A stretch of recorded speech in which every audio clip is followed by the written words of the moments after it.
CSN study में आप सभी का स्वागत है। तो कैसे हैं आप लोग, आशा करते हैं कि अच्छा होंगे। तो आज की वीडियो में हम लोग क्लास 12 के क्लास 12 के जो आप लोग का पॉलिटिकल साइंस का है उसकी इंपॉर्टेंट सब्जेक्टिव टाइप का क्वेश्चन आंसर करेंगे। ठीक है, कौन वाला करेंगे? जो कि आप लोग का 2 अंक और 3 अंक वाला आने वाला प्रश्न है, उसके इंपॉर्टेंट प्रश्नोत्तर को देखेंगे और आसानी के साथ समझते जाएंगे। ठीक है, तो चलिए एक एक प्रश्नों को देखते हैं और समझते हैं। जैसे कि पहला प्रश्न यहाँ पर है, पहला प्रश्न है कि भारत कब आज़ाद हुआ था। जैसे कि सब जानते हैं कि भारत कब आज़ाद हुआ था। भारत आज़ाद हुआ था 15 अगस्त 1947 ईस्वी को। ठीक है, तो यहाँ पर आंसर है आप लोगों का 14 से 15 अगस्त 1947 ईस्वी के मध्य रात्रि को। ठीक है, 14 से 15 अगस्त क्यों है? क्योंकि 14 अगस्त के मध्य रात्रि, और मध्य रात्रि कितना होता है? 12 बजे। जब 12 बजे बज जाता है तब क्या होता है? 15 अगस्त आ जाता है, इसीलिए यहाँ पर 14 से 15 अगस्त। 14 से 15 अगस्त 1947 ईस्वी के मध्य रात्रि में। ठीक है, इसीलिए यहाँ पर इस तरह का डेट है। अगला प्रश्न इसमें है, अगला प्रश्न है कि भारत के पहले राष्ट्रपति और वर्तमान राष्ट्रपति के नाम लिखिए। तो भारत के पहले राष्ट्रपति का नाम क्या था? डॉक्टर राजेंद्र प्रसाद। और वर्तमान राष्ट्रपति कौन है? श्रीमती द्रौपदी मुर्मू। ठीक है, अगला प्रश्न यहाँ पर है, अगला प्रश्न है कि आज़ाद भारत के पहले शिक्षा मंत्री कौन थे। तो आज़ाद भारत के पहले शिक्षा मंत्री कौन थे? मौलाना अबुल कलाम आज़ाद। ठीक है, और वर्तमान शिक्षा मंत्री कौन है? आप लोग कमेंट बॉक्स में कमेंट करके बता दीजिए। ठीक है, अगला प्रश्न इसमें है कि भारतीय संविधान कब पूरा हुआ? भारत का संविधान कब लागू हुआ? इसका निर्माण करने में कितना समय लगा? ठीक है, तो देखिए भारत का संविधान बन के पूरा हो गया था 26 नवंबर 1949 ईस्वी को। ठीक है, 26 नवंबर 1949 को तो बन के पूरा हो गया था, लेकिन संविधान के द्वारा लागू किया गया भारतीय संविधान को 26 जनवरी 1950 ईस्वी को। ठीक है, इसीलिए 26 जनवरी को गणतंत्र दिवस के रूप में मनाया जाता है। ठीक है, और इसके निर्माण में समय लगा 2 वर्ष 11 महीना 18 दिन। तो इसके लिखने में कितना समय लगा? 2 वर्ष 11 महीना और 18 दिन। ठीक है, अगला प्रश्न आप देख लेते हैं। अगला प्रश्न इसमें है कि प्रसिद्ध भाषण भाग्यो बोधु से चिर प्रतीक्षित भेंट कब और किसने दिया। तो जब स्वतंत्रता हमें प्राप्त हुई, जब भारत को आज़ादी मिली, तभी यहाँ पर भाग्य बोधु से चिर प्रतीक्षित भेंट मतलब दिया गया था। ठीक, तो 14 से 15 अगस्त सन 1947 ईस्वी की मध्य रात्रि में संविधान सभा के विशेष सत्र को संबोधित करते हैं जवाहरलाल नेहरू ने। ठीक है, अगला प्रश्न देख लेते हैं। अब अगला प्रश्न इसमें है, अगला प्रश्न है कि द्विराष्ट्र सिद्धांत क्या था, इसे क्या परिणाम हुआ। ठीक है, द्विराष्ट्र सिद्धांत यानी 2 राष्ट्र। ठीक है, अभी जैसे भारत के जैसे अभी भारत में एक राष्ट्र है, केवल भारत है, और द्विराष्ट्र की अवधारणा ये थी कि 2 राष्ट्र की मतलब एक हिंदू के लिए एक मुस्लिम के लिए। ठीक है, यानी 2 राष्ट्रों की मांग किया गया था। तो 2 राष्ट्र क्या है कि जिन्ना के नेतृत्व में, उस समय जिन्ना नेतृत्व कर रहे थे, में मुस्लिम लीग ने 2 राष्ट्रों के सिद्धांत का प्रतिपादन किया। इस सिद्धांत के अनुसार भारत किसी एक कौम का नहीं बल्कि हिंदू और मुसलमान नामक 2 कौमों का देश था। ठीक है, इसलिए इसको 2 राष्ट्र के नाम से जाना जाता है। इसी कारण मुस्लिम लीग ने मुसलमानों के लिए एक अलग देश यानी पाकिस्तान की मांग की थी। ठीक है, अगला पॉइंट में देख सकते हैं कि कांग्रेस ने द्विराष्ट्र सिद्धांत और पाकिस्तान की मांग का विरोध किया और सन 1940 के दशक में राजनीतिक मोर्चे पर कोई बदलाव आए। कांग्रेस और मुस्लिम लीग के बीच राजनीतिक प्रतिस्पर्धा पर जोर रहा। मुस्लिम लीग ब्रिटिश साम्राज्यवाद के हाथों खेलती रही, जिससे स्वाधीनता आंदोलन कमजोर होते गया। ठीक है, अंततः पाकिस्तान की मांग मान ली गई और 14 से 15 अगस्त 1947 ईस्वी को एक नहीं बल्कि 2 राष्ट्र भारत और पाकिस्तान अस्तित्व में आ गए। ठीक है, अगला प्रश्न आप देख लेते हैं। यहाँ पर अगला प्रश्न है कि देश के विभाजन से प्रभावित 2 राज्यों के नाम बताइए।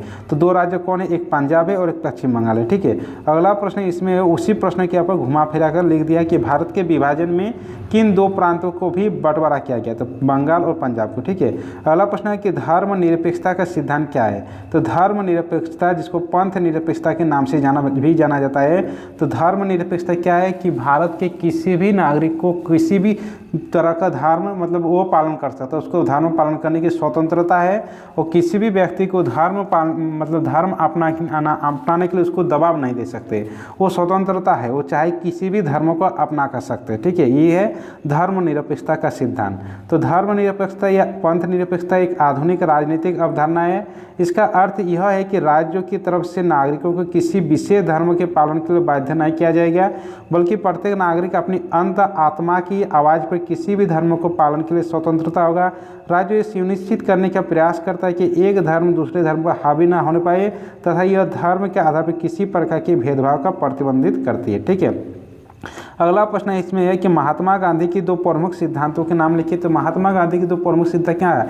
एक अहिंसा था, हिंसा नहीं करना है, और महात्मा गांधी सत्य के मार्ग पर चलता था, तो अहिंसा और सत्याग्रह। ठीक है, अगला प्रश्न अब देख लेते हैं। अगला प्रश्न इसमें है कि राज्य के पुनर्गठन से आप क्या समझते हैं?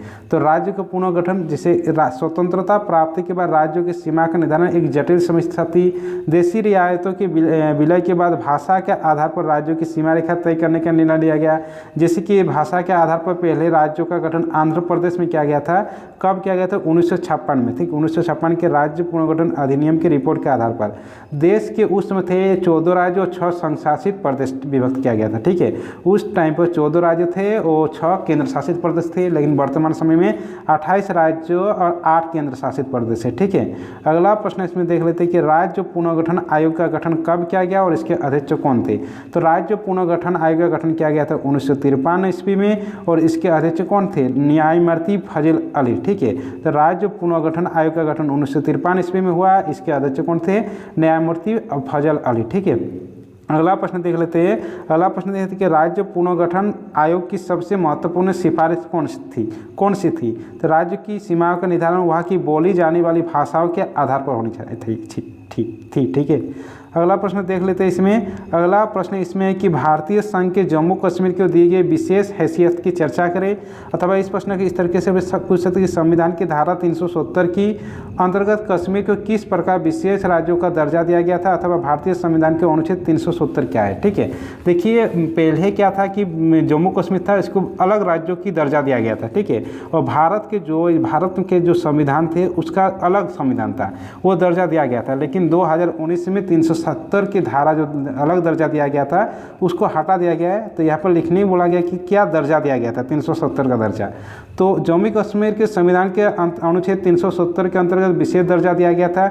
इसके अनुसार संविधान की धारा 370 के तहत जम्मू कश्मीर को भारत के अन्य राज्यों के मुकाबले ज़्यादा स्वायत्तता दी गई थी, ज़्यादा स्वतंत्रता दी गई थी। राज्यों का अपना संविधान था, जम्मू कश्मीर का अपना अलग से संविधान था। भारतीय संविधान की सारी व्यवस्था इस राज्य में लागू नहीं होती थी। संसद द्वारा पारित कानून में उसकी सहमति के बाद ही लागू हो सकते थे। ठीक है, देखिए यहाँ पर इसको 2019 में हटा दिया गया। अगला प्रश्न में भी इसमें है कि किस धारा के तहत कश्मीर को विशेष संवैधानिक दर्जा दिया गया था, जिसे अगस्त 2019 में नियुक्त कर दिया गया था। कब? धारा 370 के तहत। ठीक है, अगला प्रश्न अब देख लेते हैं। अगला प्रश्न इसमें क्या है? अगला प्रश्न है कि मताधिकार से आप क्या समझते हैं? तो मताधिकार क्या है? जैसे आप लोग वोट देने जाते हैं ना, तो वोट देने का अधिकार। मताधिकार वही है कि वोट देने का अधिकार। जनता द्वारा अपने प्रतिनिधि को चुनने के लिए अपने मत देने का अधिकार है, उसी को क्या कहा जाता है? मताधिकार। ठीक है, अगला प्रश्न इसमें कि प्रथम आम चुनाव कब हुए? इसमें कौन पार्टी विजयी हुई? पहले आम चुनाव के बाद यहाँ पर कौन प्रधानमंत्री बने? तो प्रथम आम चुनाव सन 1952 ईस्वी में हुआ, जिसमें कांग्रेस पार्टी विजयी हुई और जवाहरलाल नेहरू भारत के प्रधानमंत्री बने। ठीक है, अगला प्रश्न इसमें है कि इलेक्ट्रॉनिक वोटिंग मशीन, जिसको शॉर्ट में ईवीएम भी कहा जाता है, इसे क्या समझते हैं? तो ईवीएम क्या है? जैसे कि आप लोग वोट देने जाते हैं तो वोट देने में क्या होता है? वहाँ पर में ये होता है कि देखिए ईवीएम मशीन जो रहता है, एक साइड उम्मीदवारों के नाम दिया रहता है, जो उम्मीदवार खड़े होते हैं वोट में, और एक साइड उसमें बटन दिया रहता है। तो जिसको चुनने का मन होता है उस बटन को क्लिक करता है, तो वही होता है ईवीएम मशीन। ठीक है, तो इलेक्ट्रॉनिक वोटिंग मशीन यानी ईवीएम का उपयोग बैलेट पेपर द्वारा वोटिंग के स्थान पर हो रहा है। इसमें सभी उम्मीदवारों के नाम के बगल में एक बटन होता है। वोटर अपनी पसंद के उम्मीदवार के नाम पर बटन दबाता है तथा उसका वोट उसी उम्मीदवार के नाम पर रिकॉर्ड हो जाता है। इस विधि से मतगणना आसानी होती है और चुनाव का नतीजा तेज़ी से मिलता है। इससे कागजी कार्य के भार में कमी आई है और इसमें कोई गड़बड़ियाँ की संभावना नहीं रहती है। यह भारत में 1999 के आम चुनाव की इलेक्ट्रॉनिक मशीन का प्रयोग शुरू हुआ। ठीक है, अगला प्रश्न देख लेते हैं। अब अगला प्रश्न इसमें है कि विश्व में कब और कहाँ कम्युनिस्ट पार्टी की सरकार सर्वप्रथम लोकतांत्रिक चुनाव के आधार पर बनी? तो विश्व में सर्वप्रथम कम्युनिस्ट पार्टी कब बनी? 1957 ईस्वी में। कहाँ बनी? केरल में। अगला प्रश्न है कि भारत के प्रमुख वामपंथी दलों के नाम बताइए। तो सीपीआई और CPIM, Akhil Bharatiya forward block, ये सब वामपंथी दलों के नाम है। अगला प्रश्न है कि भारतीय कम्युनिस्ट पार्टी की नीतियों का उल्लेख करें। तो उल्लेख क्या है? सर्वहारा की अधिनियमित व्यवस्था का पक्षधर, सच्ची आज़ादी और लोकतंत्र लाने के लिए आंदोलन का बढ़ावा, रूस और चीन की मित्रता का विशेष महत्व, प्राचीन भारतीय संस्कृति के लिए उदासीन। अब अगला प्रश्न इसमें देख लेते हैं। अगला प्रश्न है कि नियोजित विकास का क्या अर्थ है अथवा नियोजित आयोजन किसे कहते हैं। तो जनमन की आकांक्षा तथा आर्थिक विकास को ध्यान में रखकर भविष्य में विकास की योजना बनाकर उसे कार्य करने की प्रक्रिया को नियोजित विकास कहते हैं। अगला प्रश्न है कि नियोजित विकास की राजनीति का क्या अर्थ है। तो जनमत को ध्यान में रखकर केंद्र व राज्य सरकार की विकास से जुड़ी हुई नीतियाँ एवं कार्यक्रम जो नियोजित ढंग से सरकार द्वारा बनाए चलाया जाए तथा नियंत्रित किया जाए, नियोजित विकास की राजनीति कहलाती है। ठीक है। अगला प्रश्न इसमें है कि बॉम्बे प्लान क्या थी। तो बॉम्बे प्लान ये औद्योगिक के द्वारा लगाया गया था। ठीक है, उद्योग को स्थापित करने के लिए। तो स्वतंत्रता से 2 से 2.5 वर्ष पहले सन 1944 ईस्वी में उद्योगपतियों के एक समूह एकजुट हुआ। इस समय देश में नियोजित अर्थव्यवस्था चलाने का एक संयुक्त प्रयास किया गया। इसमें बॉम्बे प्लान कहा जाता है। बॉम्बे प्लान की मंशा थी कि बहुत बृहत स्तर यानी बड़े स्तर पर औद्योगिक तथा अन्य आर्थिक निवास के क्षेत्र में सरकार बड़े कदम उठाए। इसी तरह उस समय सभी चाहते थे कि देश नियोजित अर्थव्यवस्था के पर चले तो सार्वजनिक क्षेत्र प्रभावी हो। ठीक है। अगला प्रश्न अब देख लेते हैं।